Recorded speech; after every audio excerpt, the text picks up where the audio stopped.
வீட்டில் ரச சாப்பாட்டுக்கு வந்து ரத்த குடல் பொரியல் பண்ணலான்னு சொல்லிட்டு தான் மட்டன் கறி கடைக்கு போனேன். என்னுடைய பேட்லுக்கு வந்து ரத்தம் கிடைக்கல, வெறும் குடல் மட்டும் தான் இருந்தது. குடல் வந்து ஒரு 3/4 கிலோ வாங்கிட்டு பொடி பொடியாக வந்து கட் பண்ணிவிட்டு அங்கேருந்து வாங்கிட்டு வந்த குடலை வந்து வீட்டில் வந்து நல்லா சுடுதண்ணி வச்சு ஒரு அகலமான பாத்திரத்தில் வந்து இந்த குடலை வந்து 2 டைம் நல்லா சுடுதண்ணியில் வந்து நல்லா கழுவி அலசி எடுத்துக்கங்க. இந்த கழுவிய குடலை வந்து குக்கரில் வந்து ஆட் பண்ணி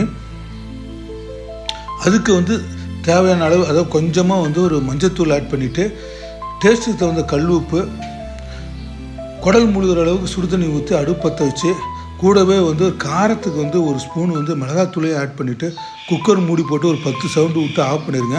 2 பெரிய வெங்காயம், 2 பெரிய தக்காளி, 5 பச்சை மிளகாய் இதெல்லாம் பொடி பொடியாக கட் பண்ணிக்கங்க. தாளிக்க சீரகம், கருவேப்பிலை, மட்டன் மசாலா, கொத்தமல்லி தூள், காஷ்மீர் சில்லி ஒவ்வொரு ஸ்பூனு, கரம் மசாலா மட்டும் 1/2 ஸ்பூனு, இந்த குடல் வேக வச்ச தண்ணி வந்து தனியாக வடிகட்டி எடுத்துங்க. இஞ்சி பூண்டு பேஸ்ட் 1 ஸ்பூனு, அடுப்பற்ற வச்சு அகலமான பாத்திரத்தில் எண்ணெய் ஊற்றி இந்த சீரகம், கருவேப்பிலை, பொடியாக கட் பண்ண வெங்காயம், பச்சை மிளகாய், இஞ்சி பூண்டு பேஸ்ட் பச்சை வாசனை போகிற அளவுக்கு நல்லா வதக்கிட்டு அதுக்கப்புறம் பொடியாக கட் பண்ண தக்காளி ஆட் பண்ணிடுங்க. நல்லா கொலையை வதக்கிட்டு கொஞ்சம் உப்பு ஆட் பண்ணிவிட்டு வேக வச்சு எடுத்த குடல், எடுத்து வச்ச பொடி வகைகள், அதாவது மட்டன் மசாலா, கரம் மசாலா, இந்த காஷ்மீர் சில்லி பவுட்ரு, கொத்தமல்லி தூள், கொஞ்சம் உப்பு, இந்த வேகிறதுக்காக வந்து அந்த குடலில் தண்ணி இழுத்து வச்சோம்லையா அது கொஞ்சம் ஆட் பண்ணிவிட்டு நல்லா ஒரு தட்டு போட்டு மூடுங்க. நல்லா வேகட்டும். இந்த மிச்சமான குடல் தண்ணி வந்து ஒரு டம்ளரில் ஊற்றி குடிங்க. அது ரொம்ப ஆரோக்கியமானது.